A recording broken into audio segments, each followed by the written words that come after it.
Hey everybody, it's the Drive School Podcast. I'm Pastor Goodman, your host. My good friend Pastor Matt Richard is back. How's it going, brother? It's good to see you. Doing Good to well. see you too. Glad to hear it. Oh man, it's the real world is scary and it messes up the church. So I got one for you. I'm just going to go right to it. All right. I know we do the banter and look at the weather in the Midwest and all that.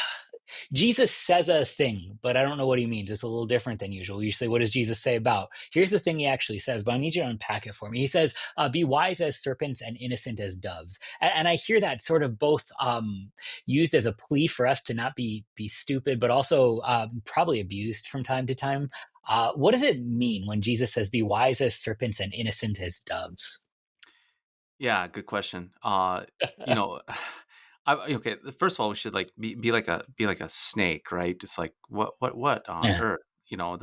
Aren't snakes bad? Aren't snakes be like Don't when we think of the serpent, we think of the devil. Are we supposed to? So how does that work? Well, going outside, at least here in the Midwest, and I'm sure this is other places. There's been many times where I'll walk right past a patch, and I'll come back the same patch, and all of a sudden, oh my goodness, there's a snake there, and it's just that happened just this last summer. I'm going along, and all of a sudden, it's a big, huge gardener snake right there in the grass, and I walked past it like 15 times probably, that one day moment, and then. So then I got to do what I got to do is call the kids, and you grab it by the tail, and you show the Mhm. kids, and you bring it across, and anyway, so the idea of a serpent, what does it do? It hides in the brush, right? And it observes, right? It doesn't necessarily stick its neck out. But yet, if you get to more of a venomous snake, if you get too close, it's going to what? Strike. So Yeah. it knows when to stick its neck out. It knows when it doesn't. And then also too, if danger is big, then the serpent will what? Slide Yeah, away, hide. hide, and not be taken out. And so there's a sense where to be shrewd, okay, or wise as a serpent means that we know how to. I don't know if I hate to say it this way, but play the game. I mean, the game of this veil of tears. In other words, this veil of tears that we live in has what's ruthless. I had a parishioner the other day just said, "Pastor, this world is just so cruel," and I'm like, "Yeah, it is. Mhm. People are cruel. Sin is not fair. Sin, as you always say, breaks things. People are oftentimes trying to line their pocketbooks with money, or they're trying to seek after power for their own egos, Mhm. or money, power, and sex. Right, is always running rampant, Yeah. and people are using that, and they'll go to great means to get that. And so, we as Christians, um, Jesus is saying to us that we need to be wise in this world. We need to be shrewd. We need to understand, in a sense of having maybe some street smarts. Maybe we could say it that way. To be shrewd as a serpent is have some street smarts, to be aware of how this world works, and to be able to protect ourselves and to operate in this sometimes often very cruel world. Thoughts on that? Makes a lot of sense. Yeah. I'll play this game. In Texas, did you know that the rattlesnakes they're not rattling anymore before they bite you? Because Really?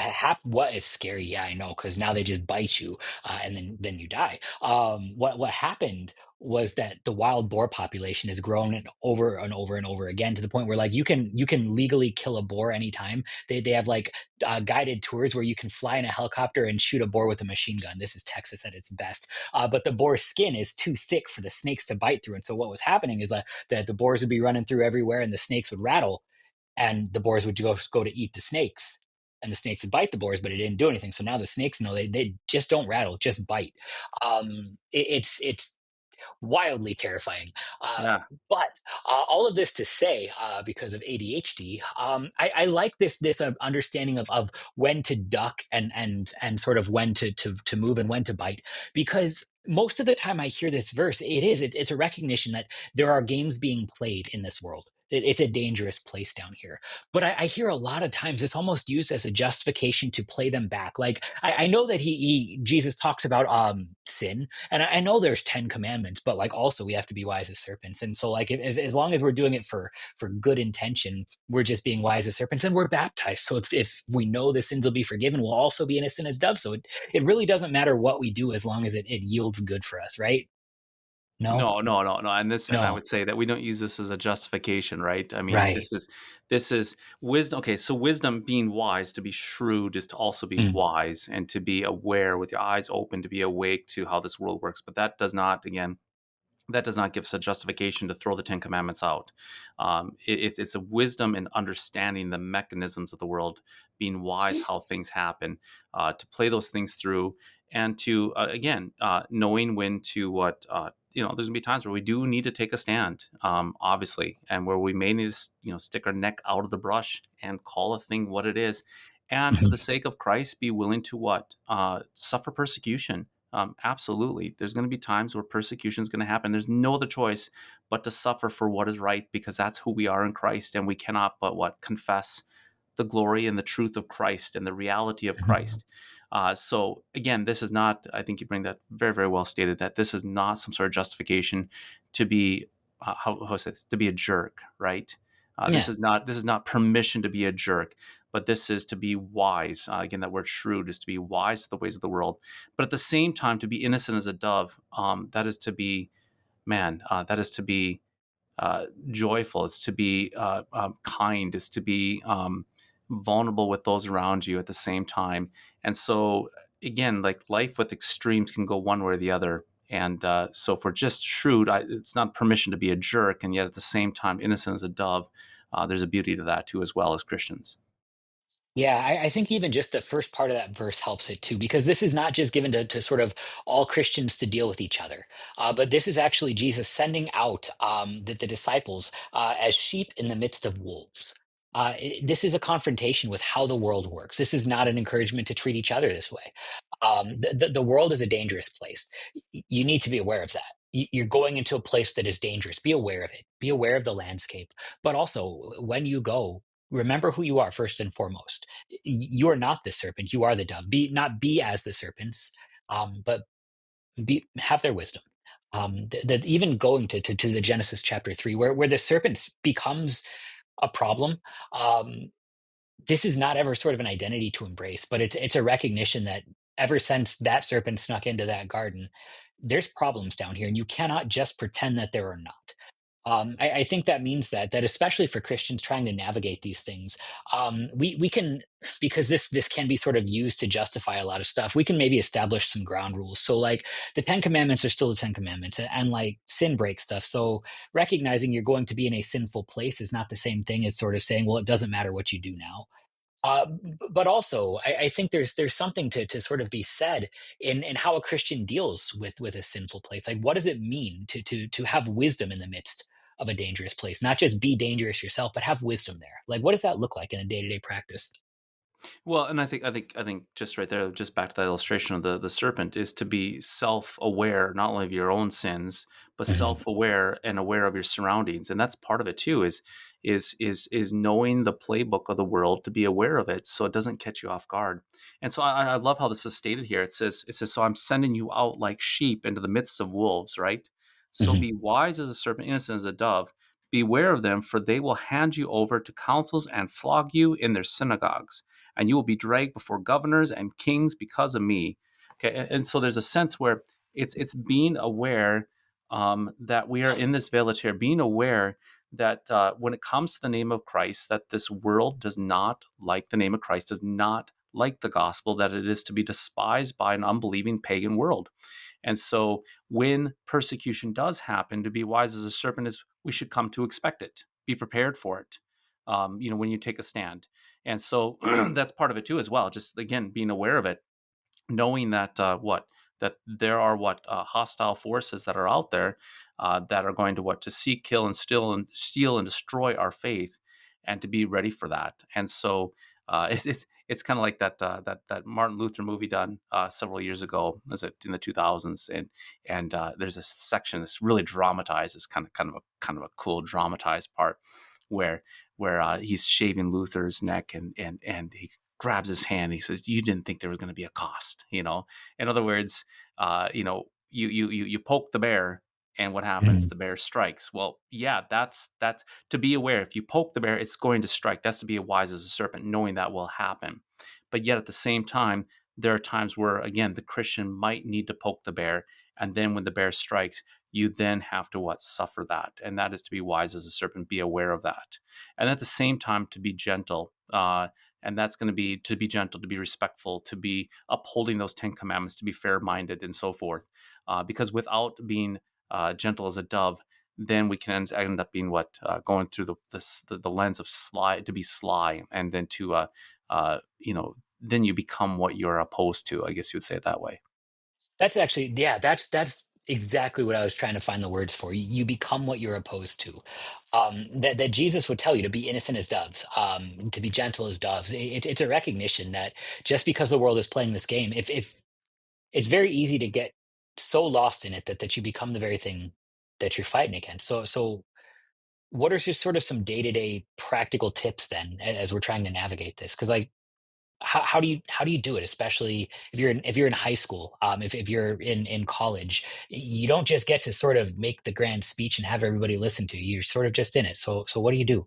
Yeah, yeah. No, I have a commentary. I was kind of reading on this before we got started. There's some really good points here. Innocent as a dove means that we should not act with malice towards enemies, Mm, to avoid sin, to avoid deceit, underhanded tactics, trusting in God's mercy. I would say innocent as a dove is remembering who we belong to, that we're baptized into Christ, remembering His holy word, um, acting with integrity, at all costs. And then, so you have that, you maintain that, and at the very same time, it's being self aware of this veil of tears, at the same time, being wise, knowing there may be times where you might need to bite your tongue and not say something for the sake of maybe the long game of helping somebody else later on. And so, again, it's not one or the other. If you just go gentle as a mm. dove, then there's going to be almost a naivete towards it. But if you go just the way of being sly as a serpent, then you can go the realm of what being sly and deceitful. It's both and we're creatures that like one or the other. We're often Yeah, drawn to the give me something extremes. simple to do. Yeah, give me this category, and but no, it's to be both and so I'm sending you out, right? And there's going to be wolves that are going to attack you, so be prepared. You probably will be persecuted. Yet at the same time, you can't play the game like everybody else and go to the realm of deceit. Remember who you are. You're the baptized. You're forgiven. You're in Christ. You have truth. You know who you are in Jesus, and go out innocent as a dove, loving them in Jesus' name, even though you might what get trampled upon, and you embrace both. I like that. So I can't say it any better. So if just based on that, can I ask like just a couple questions? Help give me some guiding here. Is this permission to lie when you need to? You know, and that's the thing is, I mean, we talk about the issue of lies in the large catechism. I believe there's a section in Mhm. there. Innocent as a dove is going to be what you're going to tell the truth. Yet at the same time, boy, there's some small, instances where the line where it comes to actually protect thy neighbor from absolute destruction or harm. Then there is times so that it's justifiable to lie to actually protect one's well-being. Um, and so, again, you're going to straddle both of that. But in general cases, like whether it's at school and so forth, generally speaking, you're going to go the way of innocence as a dove. Tell the truth. Be a person of integrity. Speak it boldly and clearly. But yeah, at the same time, being sly as a serpent is sometimes maybe it's biting that tongue, waiting for the opportune time to speak it. Maybe it's Mhm. not to speak it right in a heated moment where there's actually a conflict to actually speak the truth, but wait for somebody to calm down and then wait for the situation to calm down and then speak in the midst of that. So again, it's both and. I like that. I have a very good friend who managed this in a way that I struggle with, and that is by really embracing the recognition of the eighth commandment, calling you to make a best construction on things. That doesn't mean ignore sin or call sin good, but it means when you explain everything, you do it in the kindest way, and that means you sort of have to recognize that like society has this way of talking about like speak your truth, and as Christians, we have sort of a recognition that Jesus is the way and the truth and the life, and not everybody gets the truth. It's just true or it's not. But there's a recognition inside of this too that the way that you feel gets so wrapped up in a thing that I can explain everything in the worst possible construction and believe that I am being absolutely truthful in it. But my friend will explain everything in the kindest way. Like takes measured time to speak like that to make sure that they have sort of the right way of talking about it, and this is this not going to lie, not going to but at the same time going to sort of check the feelings and the thoughts with not only what's going on so that we can be innocent as we communicate, but also by not dismissing what is. And that also means sometimes waiting to say a thing until it's the right time to say a thing, instead of just when it would feel the best to say a thing, because that's not always the same thing either. I really want to say things in the worst possible construction at a time to sort of have the most effect, and to have a measured way of speaking, both in sort of wrestling with that eighth commandment, but also in wrestling, like you said, with the timing of it, in a way that is a way not just to win this the day when I really need a win, but to speak so that it is the most effective for the good of what we're called to love. Yeah, yeah. I think you hit the nail on the head there. Eighth commandment is a great way of looking at it as far as, yeah, putting the best construction on things that would be innocent as a dove, yet knowing when to speak it and how to speak it, and to speak it gently while putting the best construction, but yet at the same time calling a thing what it is. But then Hmm. knowing when to apply that in which situation. And again, just that vague situation where if there's a heated argument, it may not be the time. You might This need to is what maybe be not it. maybe Be not it, wise.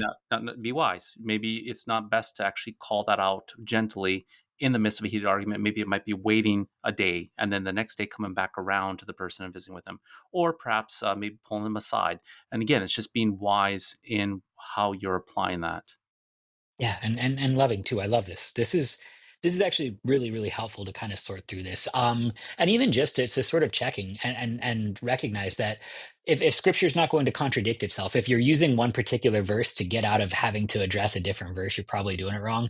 And so it's a little tougher to wrestle through it this way because we have to actually take this to all the other parts in the scriptures that are harder for us. But this has been helpful. Pastor, is there anything else kind of to address with be wise as serpents and as innocent as doves? Yeah, again, I kind of we're kind of reiterating, but it's nonetheless it's good. I mean, it's a good point.